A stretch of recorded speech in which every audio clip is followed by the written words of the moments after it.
What's up, everyone? Kevin here, and I'm back with another slate breakdown for week one of the fantasy football season.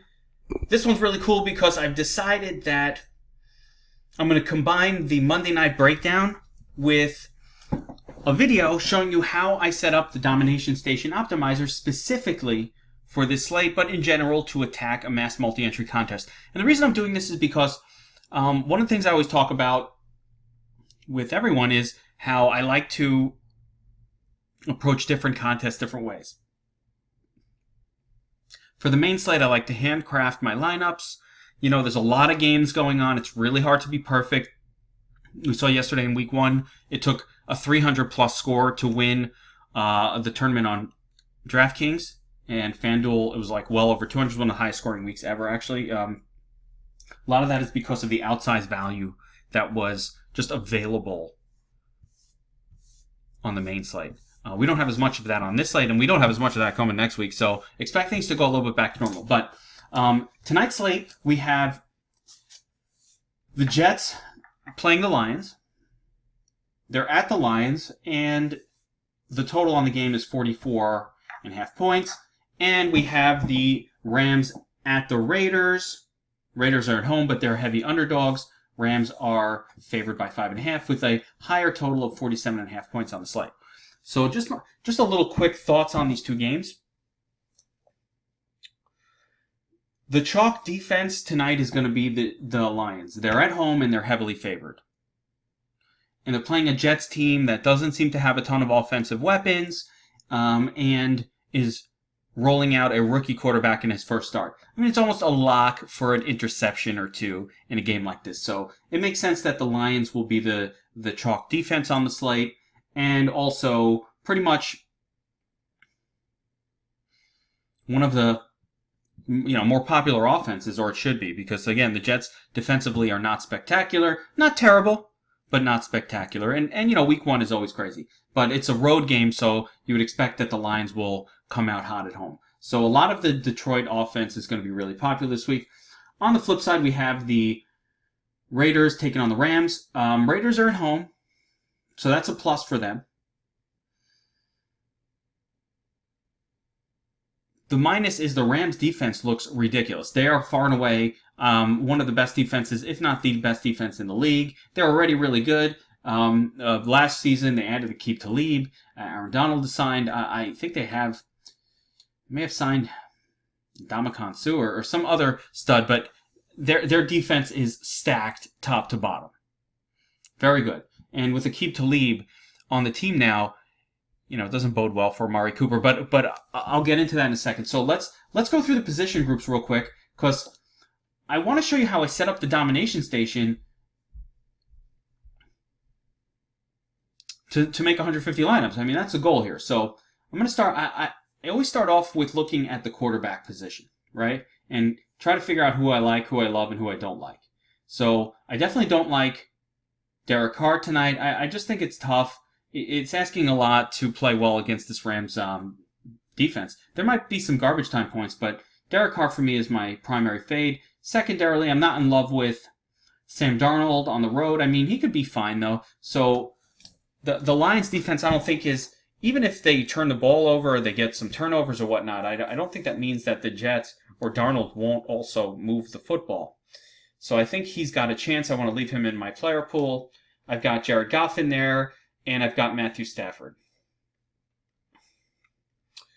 If you had to choose a chalk quarterback on the slate, it's going to be Stafford. So for my cash lineup, I just want to be clear, this is probably where I would go, Stafford. And the main reason being, A, he's the highest projected by far on a points per dollar and a value basis. B, Stafford, unlike Goff, does not have, like, Todd Gurley there to steal all the tutties. So, Stafford doesn't have very much of a running game going on. I mean, they'll pound it in. They have running backs and they do that. But that team is much more likely to pass for touchdowns than the Rams are. The Rams could easily they could go either way. There's a lot of talent on that Rams team, which makes it difficult. All right, let's move on to the running back position, which is very tricky. And this is where I start to show you how I start to build my player pool. Let's start by unchecking everyone, right? there are certain players we really don't necessarily want to use. So for me right now, again, this can change, but I'm going to go through the players that I'm going to use in my pool. Todd Gurley, yes. Marshawn Lynch, don't love him. Way over projected, in my opinion, with this terrible matchup. But you got to have a couple shares just in case if you're making 150. If I was doing my chalk lineup, though, I'm not excited about Marshawn Lynch tonight. For better or for worse, I think he's a good player. But mainly because that Rams defense is just ridiculous. And the type of player that Marshawn Lynch is, I don't think meshes well with what the Rams do. They're massive up front. And I also have heard, he's had some little nagging injury type things going on. If this game gets out of hand, he could get shelved real quick. Now, the beauty of what I'm saying is, this is a leverage play for me tonight. And for better or for worse, you have to have leverage plays on a 2-game slate like this. Like, you have to have some areas where you say, I'm going to be different from the crowd. The chalk pairing tonight is probably going to be these two guys. Everybody knows Marshawn Lynch and blah, blah, blah. And even when you look at the DVP of the Rams, it wasn't like they were killer, or the number wasn't killer last season. So on paper, it doesn't look like the worst matchup in the world. I'm not buying it right now. I could eat my words. But this is just me. I'm not telling anybody what to do. All right. So Marshawn Lynch is here, but again, because I don't like the player very much, and I'm going to be kind of doing a thing, I'm first going to start out by lowering his projection a little bit.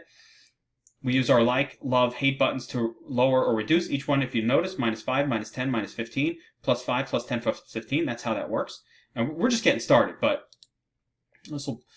here we go. So now we've got the Jets running back situation, and what a stinkfest it is. No one knows which of these two guys is going to be the guy tonight. No one does. If they're telling you, they're lying. But we do know that the Lions aren't spectacular against the run. And I do think if the Jets have success, it's going to be with the running back position and even throwing to them. So I like both of these guys tonight. I don't know which one is going to be the guy. I think the conventional wisdom says Powell. I'm not a believer. There's a lot of incorrect assumptions floating around just the fantasy world and the DFS world. And one of those incorrect assumptions is that what teams do in the preseason is some sort of indicator of how they're going to be in the regular season. I would advise not to believe so much of that. There's a lot of bullshit in that thought process. That's not how it works. So, yes, Bilal Powell got a little more of the carries in the preseason. Probably going to be the guy, but we don't know. And in making 150 lineups, there's a mini-max on DraftKings today. Making 150, you've got to have exposure a little bit to everyone. Now, Legarrette Blount, again, another take-a-stand situation for me. Legarrette Blount is only going to play on the goal line. He could get a touchdown, but, it'll be a 6-pointer. And is that enough to really be in the nuts lineup anyway for this price? I doubt it. He could get 2 touchdowns, 12 or 13 points. That might get you there. I'm fading him. I might change my mind later, by the way. This is not going to be my final. Most of this is to show you how I go through the process. Kerryon Johnson, primary running back for Detroit. Sure, we'll get some exposure. Theo Riddick, guy for Detroit that catches passes.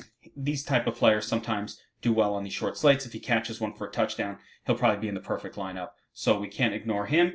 Doug Martin, I'm going to do a little more reading to see what the health situation is with Marshawn Lynch. I'm not super excited about Doug Martin today, but I'm just going to leave him in the pool. I don't think he's going to show up too much with this terrible projection. The rest of these guys, I'm leaving off.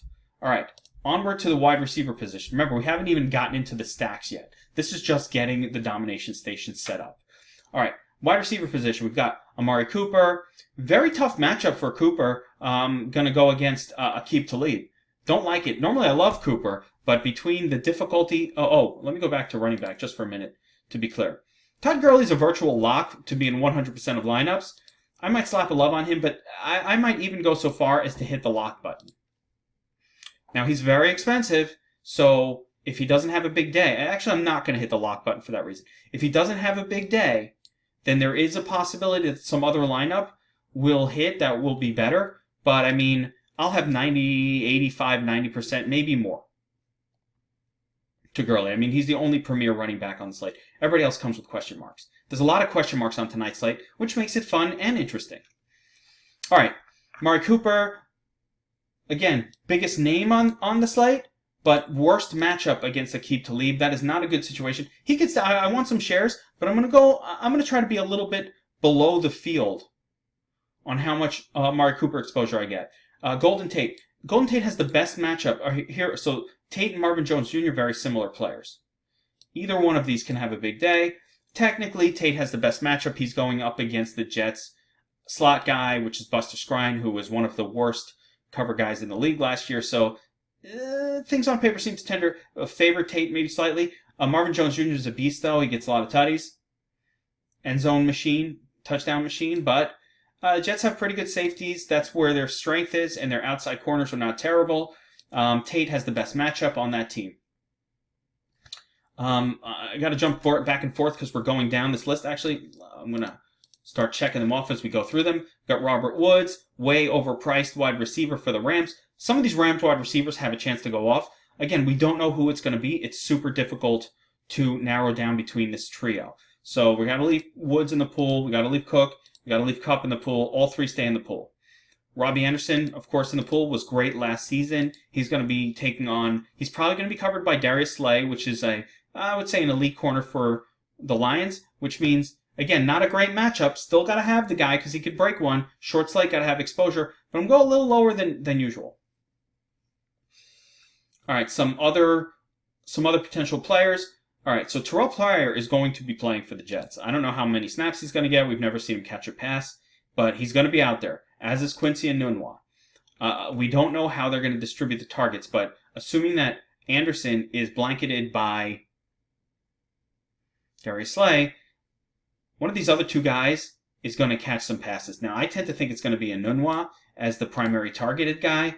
Pryor, we have not seen him in a Jets uniform, we haven't seen him in a Jets uniform, even very much in the preseason. Difficult to know how that's going to go. Okay, Jermaine Kearse is supposed to be out tonight, so we leave him off the list. Kenny Golladay, touchdown catcher for Detroit, deep play guy. He definitely has a chance to catch a long tutty tonight. He'll draw the worst of the corners for the Jets. And Jordy Nelson, new guy for Oakland.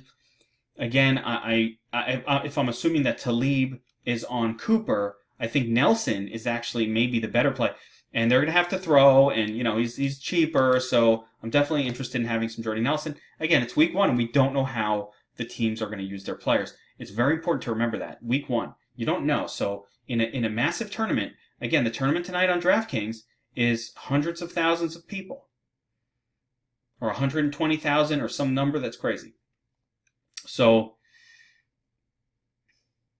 we need every combination possible. Now we get to the ugly position. There's not much good going on at tight end here.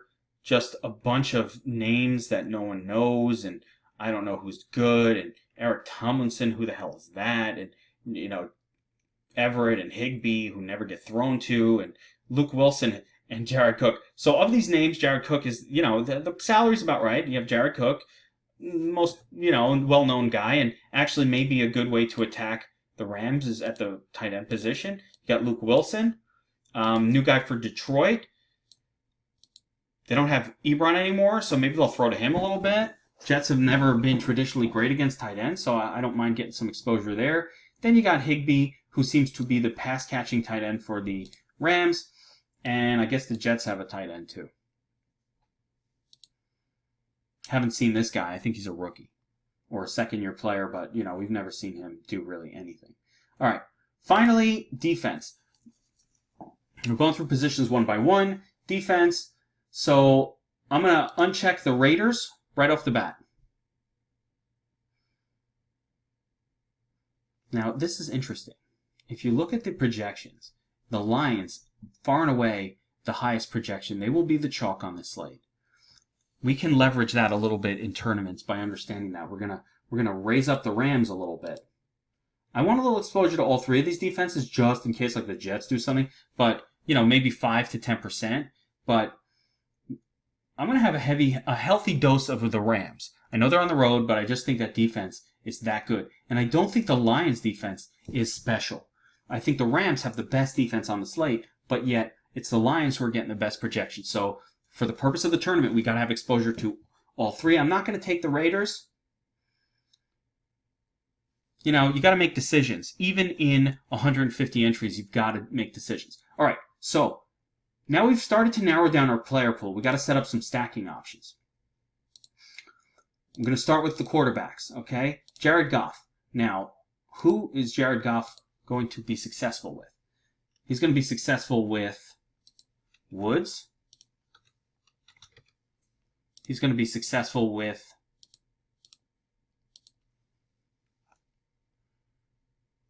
Kupp.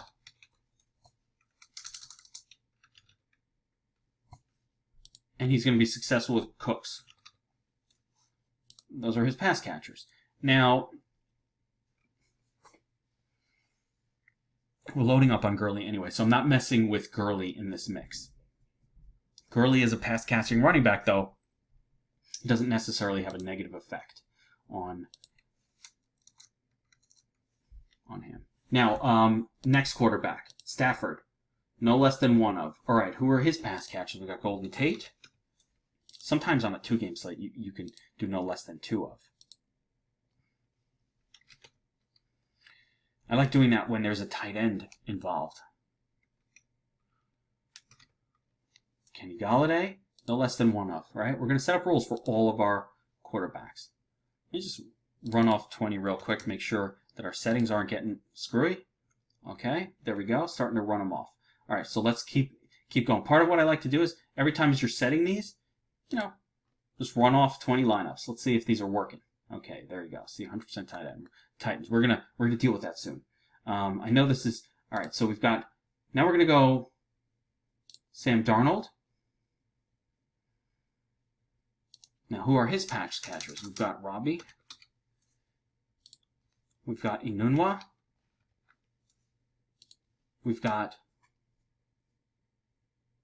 Pryor. Technically, I would say Bilal Powell is a pass catcher for Sam Darnold. So let's do that. Who's the final quarterback on the slate? We've got Derek Carr. Nelson. Cooper. Okay, now let's run it. Let's run it one more time. Okay, we're still functioning. That means we're in pretty good shape. Now we got to start to figure out our true player pool. Now, check this out. So you might think I'm done, but there's a couple other things I want to do here. One of them is remove tight end from flex eligibility. I don't like the tight ends on the slate. There's definitely no way I want to have 2 of them. Run it. Make sure every time I do a function, I run it. Okay. Next is this function here. A lot of people don't know what this button does. This allows players against the to facing their opposing defense, right? So this means normally we disallow the tool to use a player against the defense that's chosen. In a 2-game slate, that's really not super necessary. So I'm going to allow at least 1. I may change this to even 2. Because we're trying to look for the nuts, the perfect lineup. And a lot of times that perfect lineup does have players against the defense. As a matter of fact, if you watched the game last night, you'll note that the Bears defense scored 15 points, but the Packers offense all went bananas. That is very possible, even though it's not a positive correlation. It can happen, so we don't want to completely disallow for that situation. Even sometimes 2 players versus defense on a 2-game slate is fine. Are we getting... Oh, we're at 1 lineup. All right, let's do 150 and start running it just to get a sense of how this goes. All right, here we go. We're running 150 lineups right now, first run. And you'll note, oh my gosh, it's using a lot of Sam Darnold. Why? Gurley's in there, then Kerryon Johnson, Powell. Here's your mix. Not too bad. It's already looking pretty decent. Cooks, it's too much. Cooper. Tate is my favorite wide receiver probably on the slate, but I'm going to have a healthy mix of all of these different names. And, of course, way too much Jared Cook. So we're going to deal with each one of these individually. And another thing that I obviously mentioned before, I don't like that mix at defense. So how do we deal with this? This throws people off. How are we going to deal with some of these discrepancies? Well, I'll tell you how. We use our max exposure setting. So I'm about to swap it into tournament mode. Again, give it another run. Make sure it's all functional. All right, now we're going to go to each position group, one at a time. Let's start with quarterback. Boom. Okay. Now, if you'll note, it's giving me 100% Matt Stafford. I don't want 100% Matt Stafford. How much Matt Stafford do I want? Well, let's start with 45%, even 50%. And then let's go 30% Darnold, 30% Goff, 15% Darnold.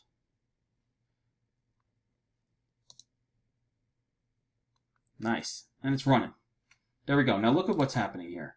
Oh, a nice mix. And notice, this is very important. This is what tournament mode does. It doesn't force all the players in at the same time. It allows them to spread their exposure. So as it's generating them, they're all popping in. New lineups, right? Okay, let's stop that real quick. Now, I'm getting a little too much Kerryon Johnson. Okay, not enough Crowell. And just right, Marshawn Lynch. So let's deal with the Kerryon Johnson situation.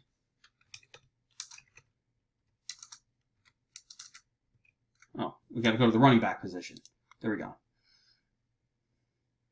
All right, now we got Kerryon Johnson up here.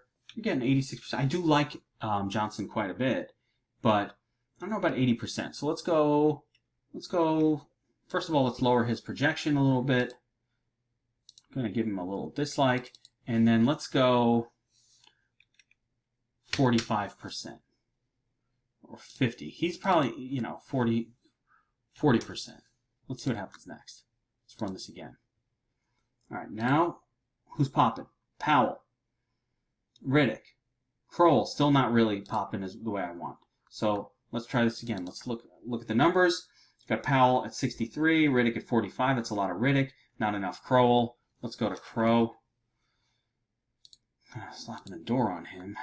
That's too much. No. Let's see here.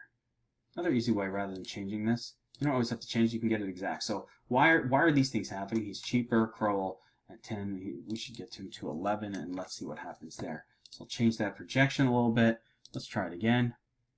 I usually like to try to control exposures through adjusting the projection rather than using the min-max exposure settings whenever possible. All right, so Riddick, I'm going to limit him to about 30%. I do think Riddick is actually, he could have a good game, but there's so many running backs for this Lions team. And I do think, I still believe Johnson will be the best guy, 1.07. The problem is Crowell's a little more expensive than Powell, so that's why he's popping so much.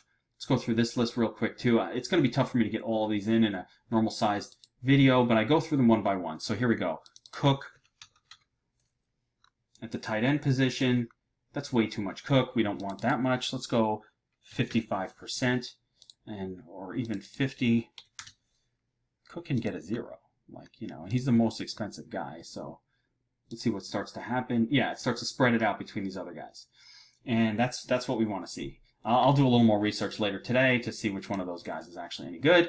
And Lions, 100%.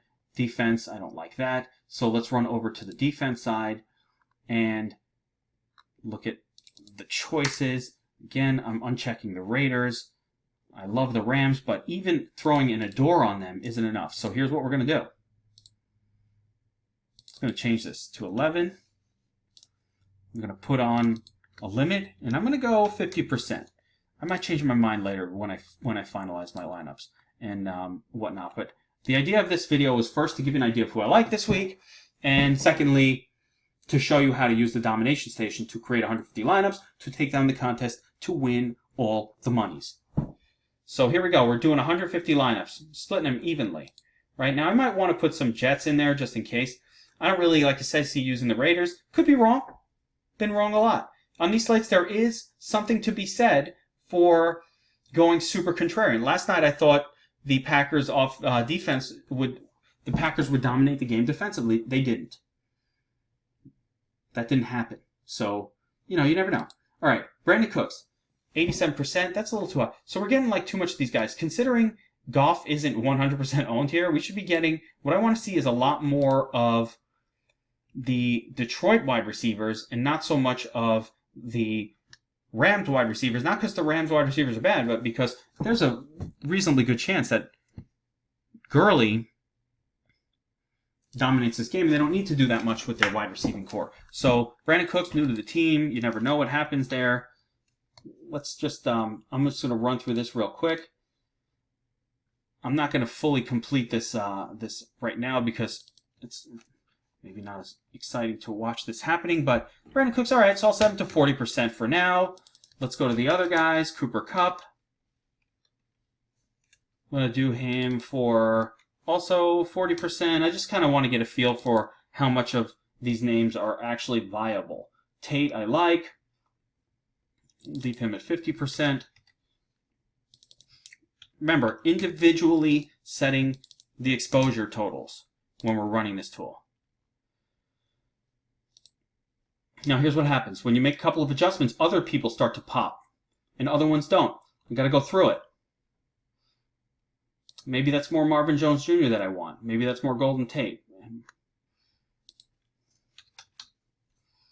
Maybe I want 40% of this guy. You never know, right? Maybe I'm not getting enough Bobby Woods. Okay, let's raise his projection up. Or Robbie Anderson. Add a 9 in there. Robert Woods. How about changing him to 13.25? Going to lower some of these as well. So you have the option to either change the number, set a max. Now we're getting a lot of Bilal Powell all of a sudden. That's a little too much Powell, isn't it? So we go to Powell. Set him 40%. Boom. Okay, the important thing to note. Now Crowell too high, so let's set him 40%. The important thing to note again is easily generating 150 lineups. Full user control. We're adding new controls all the time, but you can set up all your stacks. You can set up negative stacks. I didn't even get into that. So let's say we allowed defense versus players, but I don't want, let's say, Rams defense and Marshawn Lynch at the same game, right? Let's say I can't deal with that situation. So we're going to go exactly stack defensive with exactly 0 of Lynch. Add it. Stack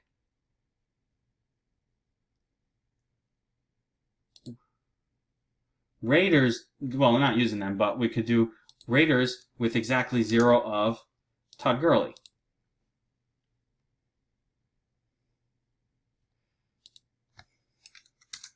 Check Jets with exactly 0 of Matthew Stafford. Stack Rams defense with exactly 0 of Derek Carr. Okay, now you don't always have to do defense versus the position they're playing because normally we have that setting on. But if we turn it off, then we want to actually set up those exactly 0 of type stacks. Anyway, I'm going to do my last run here. And there you have it. 150 lineups generated using the Domination Station Optimizer to attack tonight's 150 entry DraftKings Minimax 2-game slate contest. We also got a little bit of a breakdown of the slates for DFS Army VIPs. I'll be back with with some separate videos breaking down these slates individually for the showdowns, but I thought it would be fun to do this one as a video rather than a pod where you can also see the process, because I really don't play a 2-game slate for cash games. I play them tournament entries. Now, again, the cash approach would probably be using Detroit Lions and using Matt Stafford at quarterback, and basically the heaviest exposures, Todd Gurley, Stafford, Cook, Tate, Lions defense, Rams. I love the Rams, though, tonight. And then Kerryon Johnson at running back. I mean, these are if you look right here, this is your chalk for tonight. for the most part. That's it, everybody. So if you have made all these lineups and you want to put them into DraftKings, you would select lineups, select all, download 150, boom, click this button, go over to DraftKings and upload them and enter them into your contest. We have videos on how to enter lineups, how to edit. You have to, you save your, you can first reserve contests and then use this file to edit them. You can use this file to reserve them and all of that. So good luck tonight, everyone. I hope this helps. I hope this helps you guys. If you're going to use the Domination Station to do mass multi-entry contests, this is how I do it. Again, this was a condensed version. I'll usually spend an hour or 2 or 3 or 4 messing with my numbers, especially on bigger slates when we really want to control our exposures and control our stacks. Thanks a lot, guys. We'll be back later.